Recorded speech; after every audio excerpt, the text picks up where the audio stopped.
Namaskar, I'm Ashok Vyas, and today is another day in the midst of the sequence of lockdown or staying home days that we all are experiencing in most of the countries, and especially I'm speaking from New York, and the way we end up gathering day after day, the increasing number of people whom we are losing, and at the same time there are people who are working with full dedication wholeheartedly in lifting up the spirit as well as saving physically, literally getting into the danger zone, health workers or many people.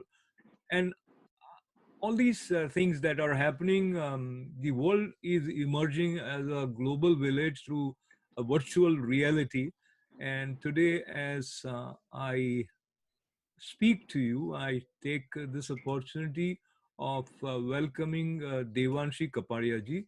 And Devanshi ji, welcome, namaste. Namaste. Well, thank you. Thank you, Ashokji. And why meeting Devanshi ji is so important is she has served the world at large in several countries as life coach. She began her journey of call that acquiring or pursuing the love for knowledge by getting a medical degree in India, but she felt that this is not enough. There is much more to life. So then, for many years now, that she has worked with people outside India also, be it Japan, Hong Kong, Bahrain, London, Dubai, and many other countries. She did her certified course, and I'm just trying to see the exact name. That was family counseling. That was somewhere in Germany. She also did certified regression therapy, um, and that was in Netherlands. So this quest for knowledge enabled her, along with her sustained spiritual, I would say, journey at various important, powerful energy centers in India, to the stage where talking to her is something which offers an additional perspective of life. Whether you are staying in east or west, you feel that this wholesome perspective of life, of yourself as is unfolded by the presence of Devanshi ji, adds to a sense of harmony and inner equilibrium. So, having said that, Devanshi ji, let's go towards today's days as we are here. We always try to make sense of whatever is happening. So, Sure. when you were also were traveling from London to India, and you got I wouldn't say stuck, but now you are staying somewhere in Nigeria, right? Right now. Yes, I'm in Africa, and this is where this particular time zone, this particular space of human learning and human evolution has chosen for me. To be honest with you, Ashokji, it took me a few days to come to a complete calm, peace, and acceptance of this. So, like me, I think all of us who have gone through this for say more than 30 days or 45 days now, we have actually reached that point where we are now supposed to accept that okay, this has happened. I have been in another place from what I had expected myself. So the first lesson that came through this whole absolutely new experience was to first understand that it is okay to accept that things didn't go the way I had planned, or when I felt um, totally invincible, universe made alternate plans and decided to make me more humbler by giving me a different path. So So talking acceptance about absolutely. was my first. Yeah. So talking about the different path, let's talk about the main path and what we hold so dear to our heart, or we feel that this is how I am arriving at uh, the space where I connect with life in a meaningful manner. then somewhere suddenly something like this takes away that sense of understanding, and you are kind of pushed to sort of try and make a sense of all this. So uh, it happens in normal circumstances also, but especially now, uh, people end up getting towards the anxiety and stress. How to address that? Yeah, so let's understand that what are we going through, and I'll still go back to our roots in psychology and in mental health awareness, that anything that happens to us which feels out of control, or where we feel that this is not under my control, we typically go through 5 stages. And those 5 stages, first is complete denial. So these are called as the 5 stages of loss. And in this particular situation, we can say that it is 5 stages of unrest, or 5 stages of a disaster, or a 5 stages of something which is humongous loss to the world. So what happens typically, all of us have gone through that stage where we deny, no, nothing is wrong, I'm not going to be affected, I'm going to be all fine. What is this mask, what is this gloves? Nothing. So we pass through that stage of denial, and today everybody in the world understands that however invisible to the naked eye is this virus, there is a strong potency in it to disturb a human life. So then we go through the second stage, which is now understanding and knowing that, okay, this is what I accept. I accept that this has happened. I accept that I'm also not sitting right now into that exact space. So acceptance happens. Now, before acceptance, there can be a stage of feeling extremely sad and extremely depressed. So, sadness, depression, anger, irritation, frustration can also become one of the interim stages. Now, whoever has not been directly affected and have been confined to just homes and have actually not gone through a physical experience of the illness, or a near and dear one has not been affected, would probably look at this whole thing that, okay, I'm angry, I can't step out, I have to take permission to go for my grocery. It's such a claustrophobic feeling. So that anger and that depression then happens, followed by where we are sitting right now, which is the stage of acceptance, that okay, now this has happened. Now from acceptance, we go to the natural next stage, which is about realigning our disposition. Now, what does Let it me mean yeah, by? let me interrupt you here for a second. And everyone uh, walks up to this stage in their own unique fashion. And if Sure. we take two extreme cases, there are some people who accept with a sense of helplessness. There's Correct. some I'm people, coming there. yeah, Correct. which you refer to as depression. Some people who Correct. accept it with a sense of hope and optimism. Correct. So Correct. I see that there are more people in the first side where they don't know how it is going to unfold financially for them. Some people have lost their job. If you want to stay Correct. there a little bit more as to how to process all this. Correct. So the denial stage and the depression stage, or the anger stage and acceptance stage, is pretty much passed by us. And now we are at the last two stages. One is where we now are naturally disposing ourselves to a new reality. So people are reading books, people are doing some activities at home, people are looking at how they can restructure the finances at another level. People are looking at how can I take a pay cut but continue to request my organization to keep my job, or how do I use a virtual medium to still show that I can still continue working. There are people who are trying to stay connected. So this whole connection with each other, which has come through the virtual medium, or this wanting to know more, or wanting to look at life in a different way, has come as a natural stage 4 of changing your disposition, which will be followed, or some of us are already going through this, where we will make this new way of life as a permanent change, wherein we won't feel the loss anymore, but we will feel that we have now slowly moved to another level of living, a level of consciousness and level of awareness. So stage 4, we are all oscillating right now between stage 2, 3 and 4.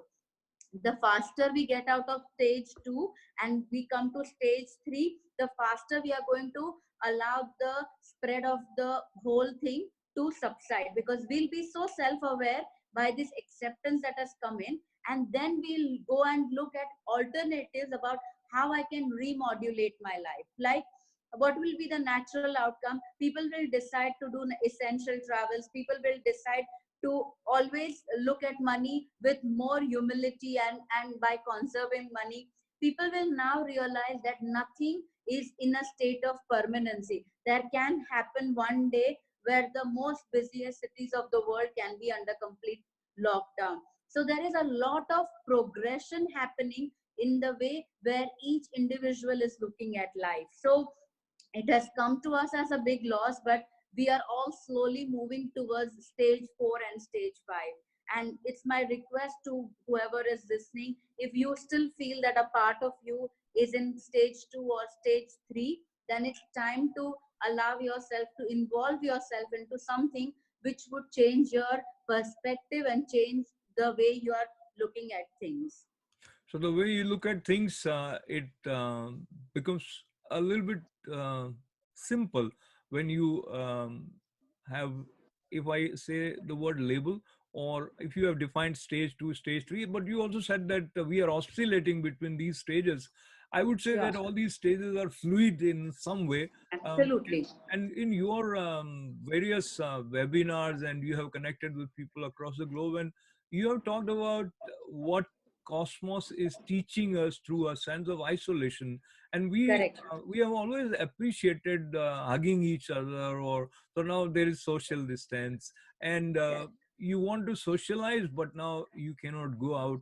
So tell me, personally speaking, as well as what would be your suggestion as to how we should interpret this isolation, and how it is significant. Yeah, so what I want to what I want us to really understand is that definitely this whole confinement story has the larger purpose of us being with ourselves, because due to social media, or for all the good reasons of all the connectivity that we have, the fast lives that we live, the overseas holidays that we want to take, the best brands that we want to use, our consciousness, our awareness is not as much staying in this body. It is not saying, okay, what do I feel, what do I need? Do I need to have a glass of water with full awareness? Am I eating the bite of my food with full awareness? Today, have I focused on my breathing or not? But we are looking at what the other person is drinking, how much they are eating, what diet the other person is following, what brand the other person is buying, and which is all wonderful because we are learning by observing others. But this constant process of learning by observing others was in a way, or is in a way, was superseding our own learning from ourselves. There is a teacher, there is a master, there is a guru, there is an enlightened soul sitting right inside us, which is our own soul, which knows what is best for us, what is best for our environment, and what is best for our civilization. That soul kept on banging, listen to me, listen to me, I'm feeling confined here, I'm feeling that I'm neglected here, and you're watching everywhere outside. With your chitta buddhi, means with your active awareness, you are watching everything outside, but I want that chitta to look inside. I want your active awareness to look inside. So this confinement has completely upturned our energy structure. Rather than always flowing out, out and out, we have started allowing this confinement to allow us to flow within, within and within. Now it had to be of this format, because if we do not see these physical walls, we wouldn't understand that this body is that physical wall, and we wouldn't understand that I have to stay within, I have to stay within, I have to live within, I have to experience myself within me. So this confinement has come a huge less as a huge lesson of being scattered everywhere, from my work to what's happening with my friends, to how do I make up for the social scene, to how do I look more fit or more vain. From all of that, it has come to how am I feeling within me? Am I feeling okay today, or am I irritated? Did I love my family members enough, or Did I go and say a thank you? Because in spite of whatever, there's still food on the table. So a lot of gratitude, a lot of humility is what this confinement will bring us as a mass consciousness to. So I would say what you are saying is the ideal way. But there are many people who are somewhere in that direction. And I speak to you from New York, so I would recollect we have heard cases of people who have reached to the extreme of the Sure. other side. There were some people who banged their cars, and later on, their friends discovered that they just wanted to finish everything, meaning commit suicide. Some Correct. people jumped. Those kind of news items are also emerging. At the same time, there are some people who are finding it difficult to accept that what they planned, whether it was their marriage or it was starting a new venture, or Sure. maybe having started their journey for which they prepared for, let's say, 10 years, and this world tour, it's nowhere to be seen, etc., lost a lot of money, etc. So I know it's slightly repetition, but help us process this, process this all, because when something like this happens, you start losing a sense of connectivity, and uh, disorientedness creeps in. Correct. And this is a time where we have to only and only start counting what we are grateful for. If we didn't have a holiday which was planned and money got wasted, but if there is enough supply at home or if the family members are fine, it's the time to look at the gratitude. So each and every person who whether has lost a person to life or whether is dealing with a scare that what if I get the infection, or is dealing with the scare that how will I run my family, where will the money come from if I don't have a job, or for all those people who feel that can I not just shout at the top of my voice so that everybody hears and the virus hears and completely decides to receive. Yes, these emotions, these waves of feeling completely full of energy but absolutely energy which is just destructive will come up. There are two things which will help at this point of time. One is breathing, and there is no particular pattern or there's no particular excessive science in breathing. Just by breathing basic, like being aware of your breathe in and aware of your breathe out.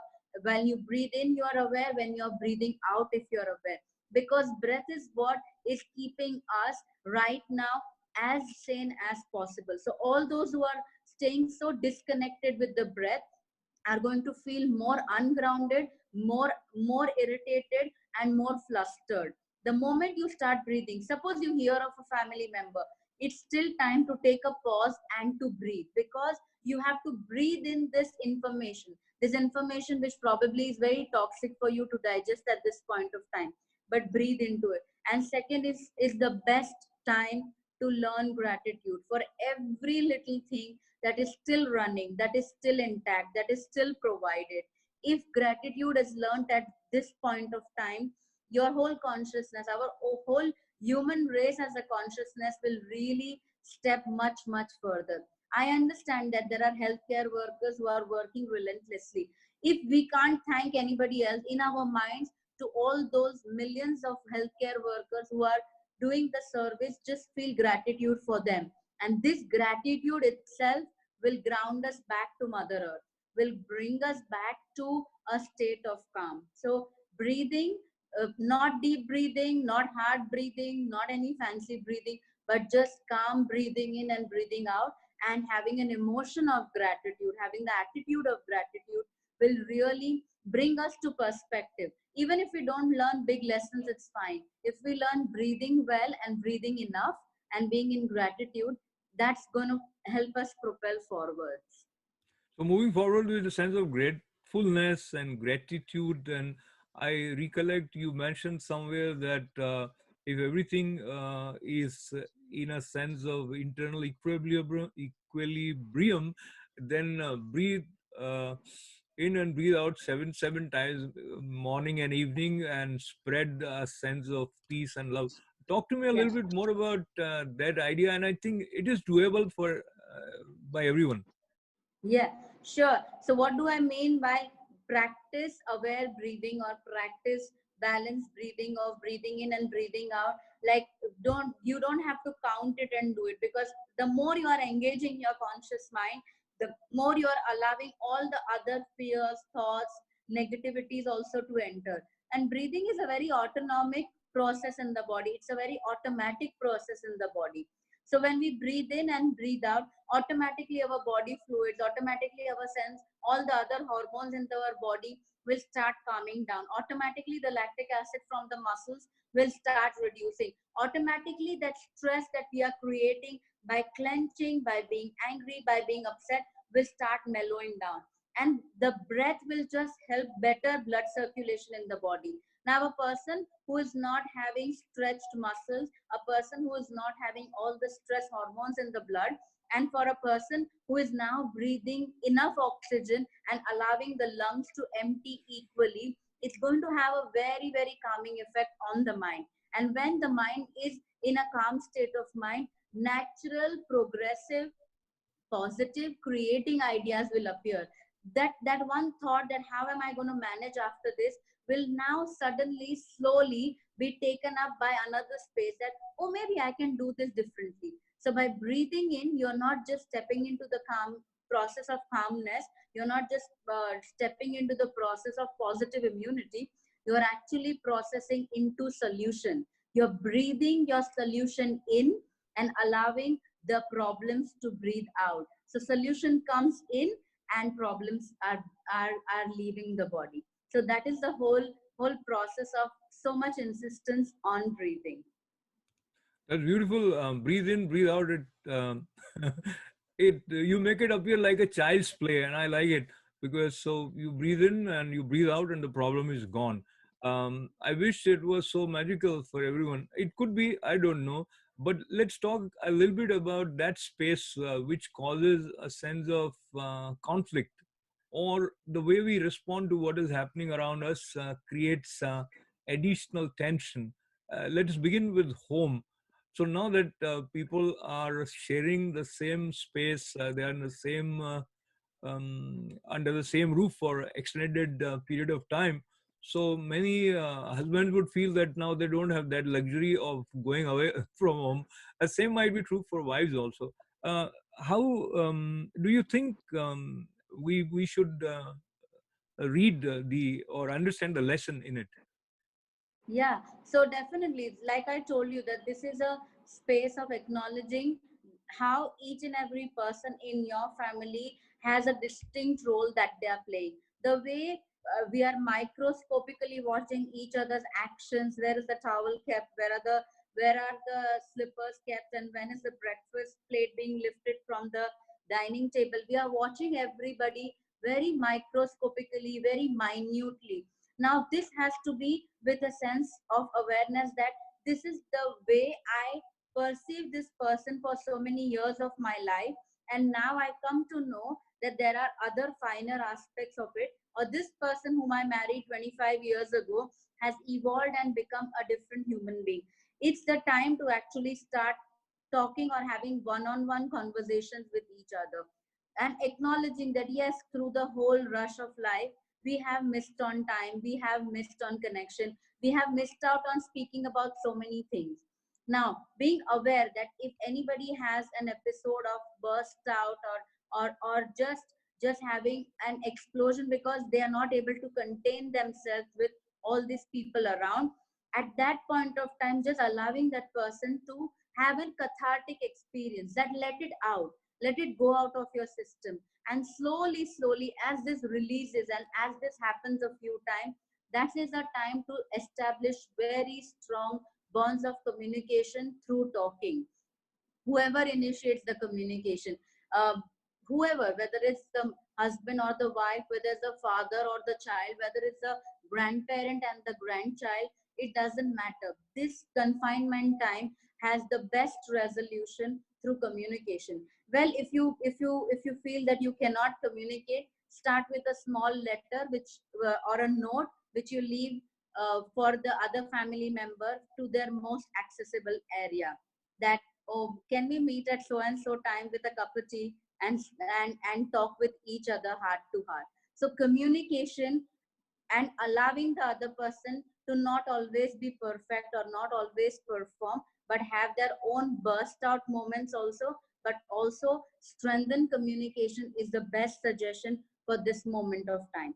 And the communication should actually not incorporate certain things like what is the statistics on corona, or what has this government decided to do, or I got this WhatsApp forward and it was hilarious. Let it go a little beyond that. Let it go a little deeper than that.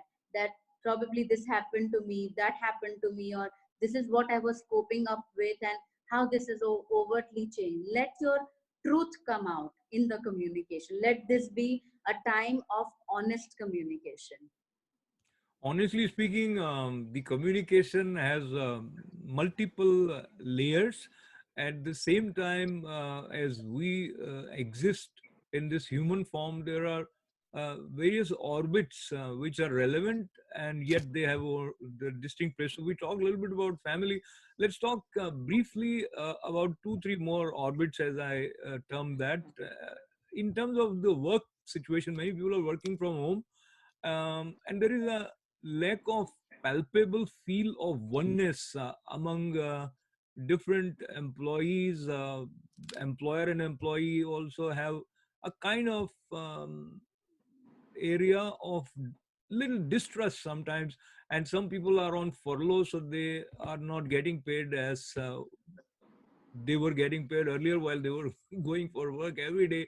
um, so overall, as we are talking, what would be your advice in terms of sustaining a sense of inner commitment, motivation Sure. towards work from both sides?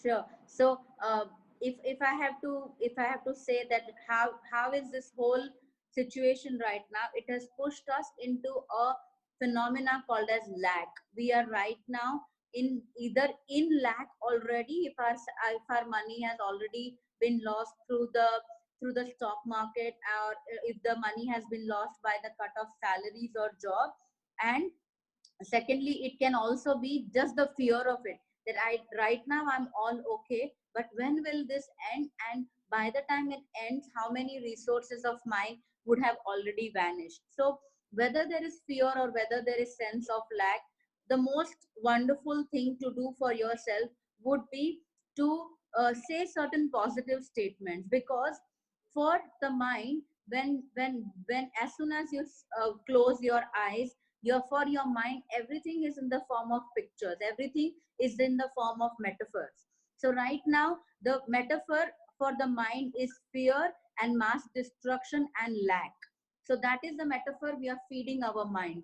It is very important that we feed the opposite metaphor to the mind, and the opposite metaphor is the metaphor of abundance.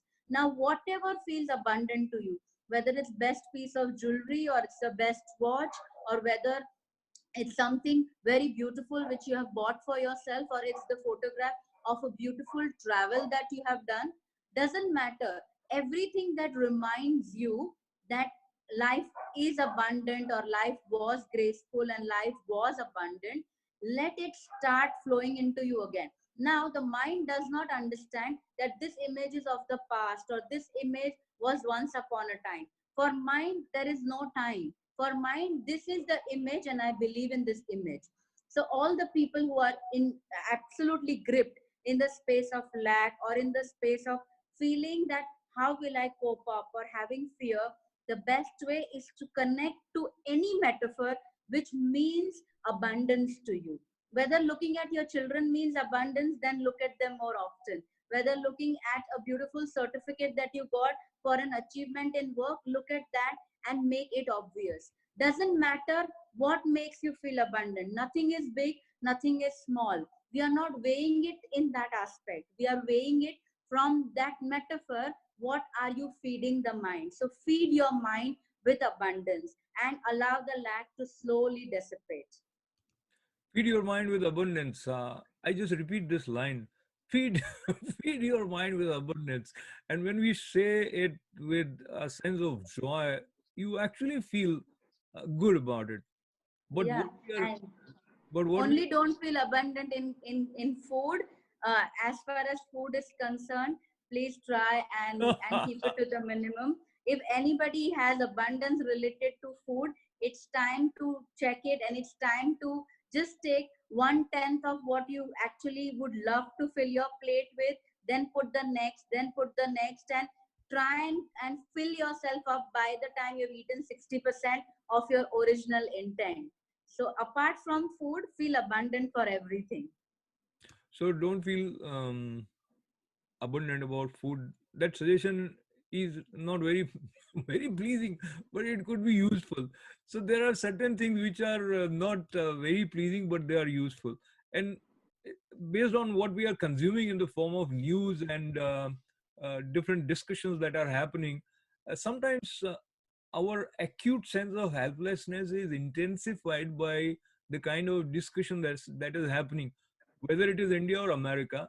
And let me bring to your attention that America also organized those who want to come back to America from India. There were some special flights, as you are aware, and we read that some Americans expressed their preference of not leaving India at this moment. Of course, many came, and many must be coming. Um, so, talking about relationship between different countries, and as you know, Wuhan and the origin of this coronavirus from China. And then there are multiple discussions happening. Initially, President of America also referred to this as Chinese virus. And so there are two kind of set of discussions that I want to bring to your attention, and not from the political response, but as an individual's response, which creates his or her experience. So there are some people who feel that China is to be seen as responsible for all this that is happening in the world, and so they see that world needs to unitedly act against China down the line. So some people already started talking about potential war and all that. So what would be your advice in terms of how we should process all this? Yeah, so my suggestion is, and this is what I also remind myself every day, because as much as I'm aware of all these things, as a human being, I go through my moments of dip, at a certain point you start missing home, you start missing how it would be to be with people back at home.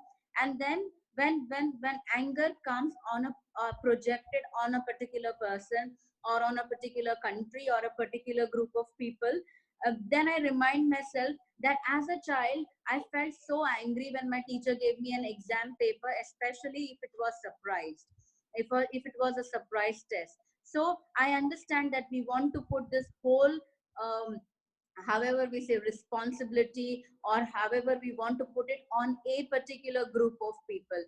Well, we have to also understand that we allowed that particular group of people to be indispensable to our lives. So first, it is first of all a reminder that don't give away your power to somebody, that someday that group of people can misuse the power. Now that's provided you want to blame the other person for misusing the power and for being responsible. But if we go one step deeper and one step further, and if we look at this situation as a test which was given to us, and for giving the test, somebody has to play a teacher, somebody has to play a strict person, and we may not like it at that point of time, but after we go through the test and we successfully emerge out of it, we do not have to go and see that teacher's face or give an exam again. So as much as anger comes out, I understand it's okay to express anger, it's okay to write everything that you feel about a group of people on a piece of paper and cut it into hundreds of pieces and get your aggression out.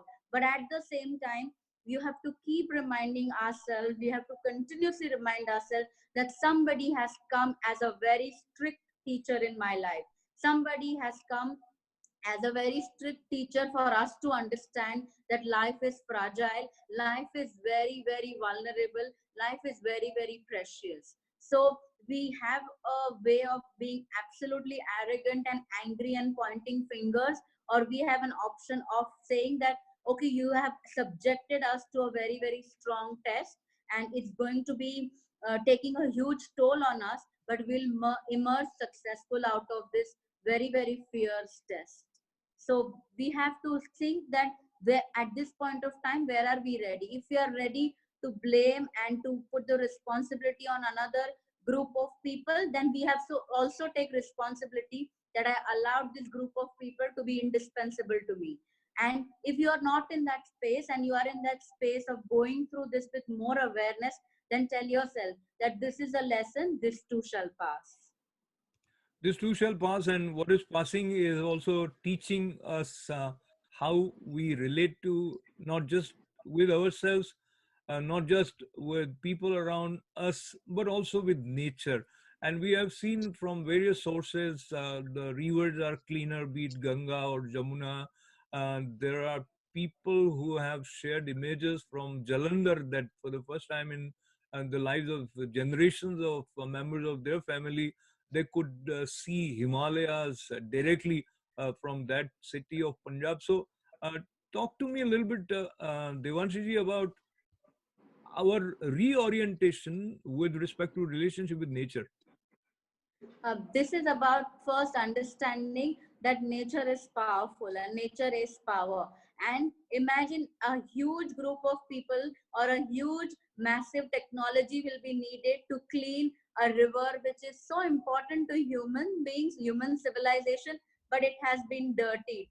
And for that same river to cleanse itself, it just needed human beings to be locked down for 30 days or 45 days, and it auto cleansed itself. The way the air is being cleaned, the way the vegetation is growing better, the way the animals are feeling more free in the national parks, or the way the animals are feeling that they can survive without the human commotion, just says that nature actually is always in a restorative stage. Nature is very powerful to actually take care of itself. But it's just that nature does not need such a strong human intervention to actually set it right. Nature just needs us to take a back seat or to withdraw or take a break or just be little more aware to not cause more damage. When we are not allowed to cause damage, at this point of time, nature is restoring itself.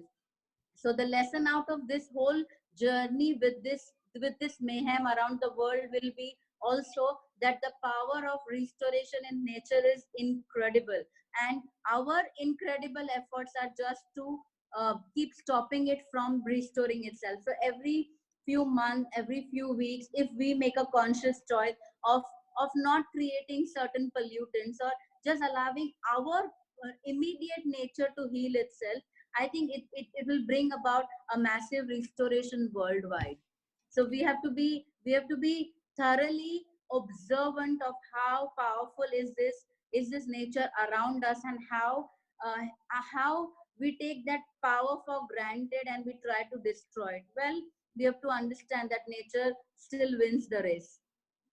So nature wins the race. And talking about nature, talking about cosmic cycle, referring to planetary positions, and many astrologers talked about special combination of the planetary positions on probably 25th December or something, and there were some predictions that something unusual is likely to happen, and that we have seen. So keeping that in mind, believing that there is some relationship between the way we experience and the way the planets are moving and their interrelationship in terms of their position, etc. So that makes us become more aware that we are interrelated. But at the same time, Devanshiji, that also puts us in another mode of thinking where we feel that if planetary position is making everything go, then do I have any free will? What control I have or whatever I'm doing? Yeah. So let's look at it from the terms of the moon. So moon is causing tides in the oceans of earth, and we are 70% water. So the moon is also causing tides in us. Now, some of us live life 30 days, 28 days of the month as if everything is same, everything is stationary, everything is moving on its own. And there are some of us who are sensitive during certain moon days, whether it's a full moon or the new moon. Probably we are a little more edgy or a little more silent or a little more teary. So should we say that planetary positions and moon does not have an effect on us. Well, if we deny that, that means we are denying the gravitational force, and we are denying that there is no solar system. So coming out of that denial, let's accept that okay, there is an effect of gravitational force of the moon and the planets on us. Now we have to understand that something so massive has happened, because there are a big bunch of planets which are in a particular position right now. But this planetary position is an innocent position. It was going to affect all that is around it in a certain way. Now we as an earth, we as human consciousness have gone far beyond in thinking that we have an answer to every question, or we have a solution to every problem. So the problem right now is about the virus, or is it because of the planetary position? Well, both of them could be linked, both of them could be very independent, because a virus in itself also, if you look at it, is just a protein molecule. And if you look at the planetary position, what they are doing, they are just doing their job to move in exact orbits that they have to. So this is all about understanding that all these changes will continue to happen around us. What I feel, and this is my personal opinion, that if something has to again realign itself, whether in end of May or again in December, we just have to be aware that what we face through right now will not be a repetition of it, because right now an average human being is much more aware than they ever were. We were caught into this whole thing like in complete arrogance, complete ignorance, and complete unawareness. From here onward, if the planets have to realign itself to bring about the similar pull on the gravitational force of earth, will still be able to handle it much better. So we should handle everything in a better way with more learning. Um, that is a continuous process in our lives. And Devanshi, whether we are in the middle of these kind of challenging, unusual circumstances or not, there are many questions which sometimes are unanswered. For example, especially these days, you don't know why a boy who is 27 years with no medical history, he got coronavirus. He was affected, and we lost him. There are some people who didn't travel anywhere, but somehow they met somebody, they got it.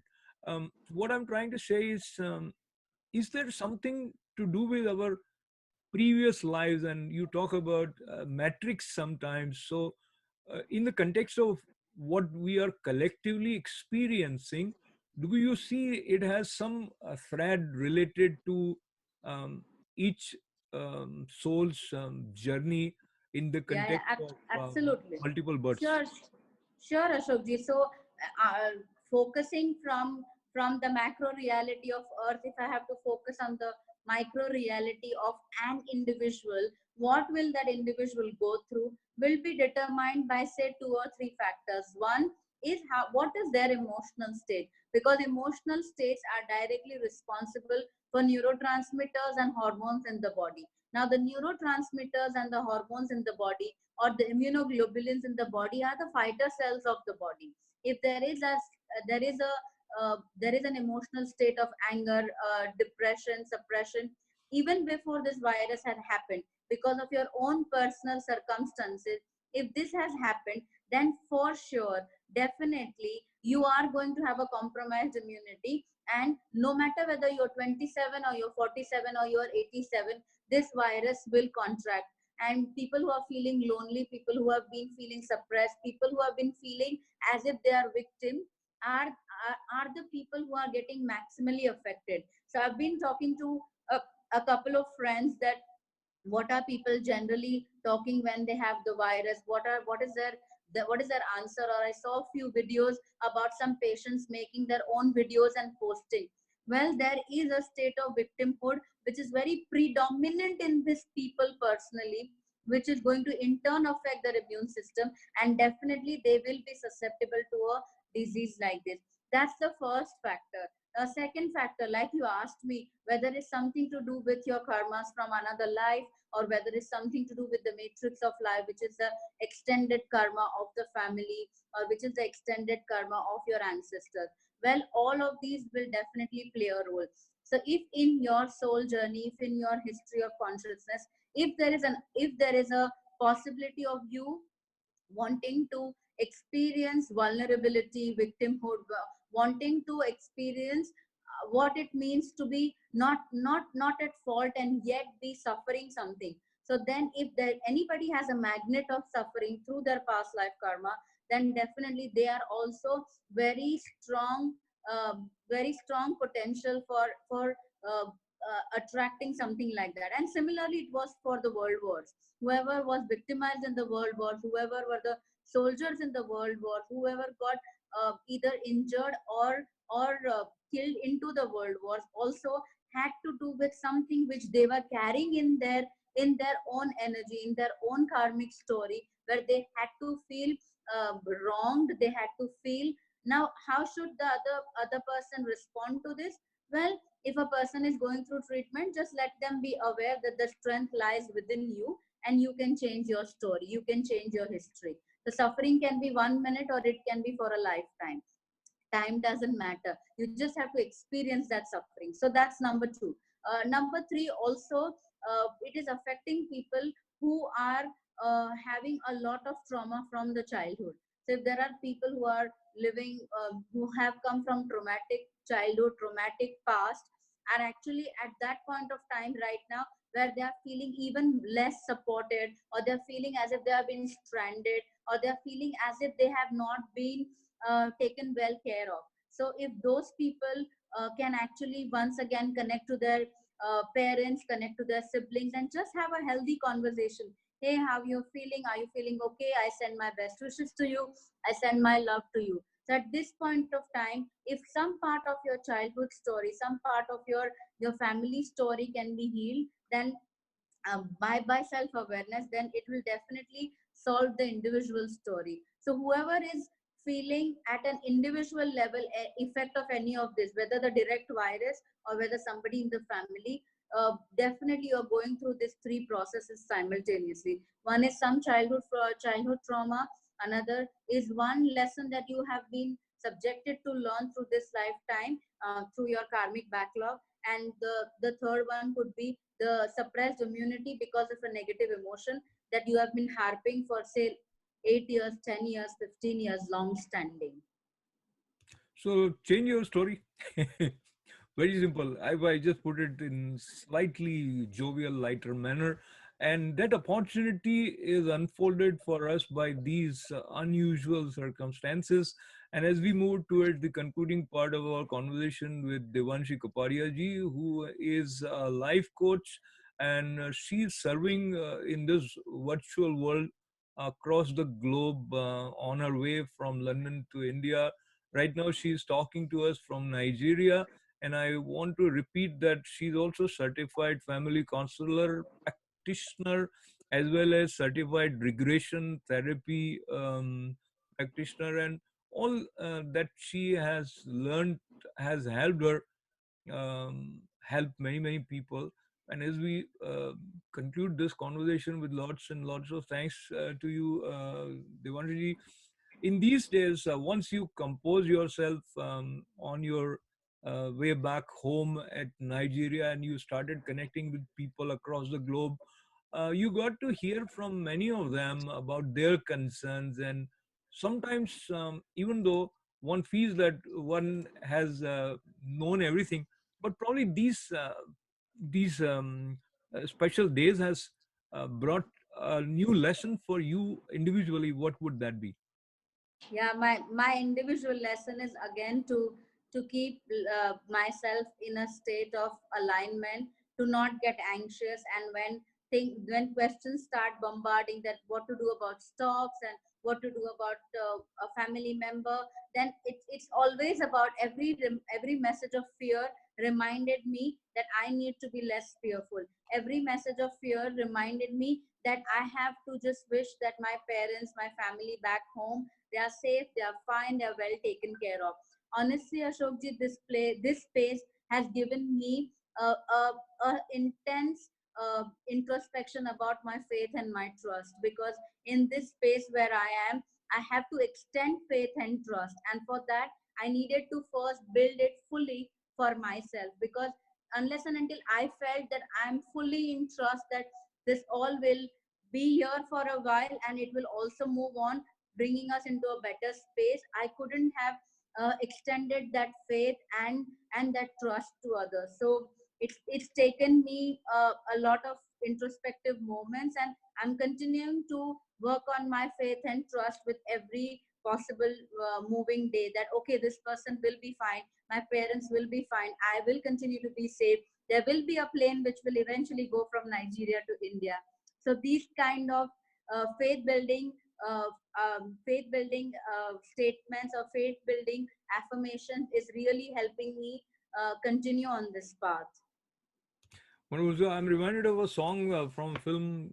I think it was Anurodh कि तुम बेसहारा हो तो किसी का सहारा बनो तुमको अपने आप ही सहारा मिल जाएगा. And this is incredible that she herself is facing a lot of uncertainty in some way, uncertainty in terms of when is she going to go back home, but she made Nigeria, the place where she is right now, as her home, connected with that unshakable stability within, which helped her connect with others and extend that sense of assurance and stability. So I applaud you for that, as well as congratulate you and thank you. And I also share this line which came to me from my guru. In one of his expression, he said, "You are full and beautiful." so, Thank you, Ashokji. so may that Thank you so much. fullness and beauty continue to be a part of experience for each and every one of us, by introspection and by being truthful, as was highlighted by Devanshi ji again and again. And what is that truth? We'll talk to her about it at length some other day.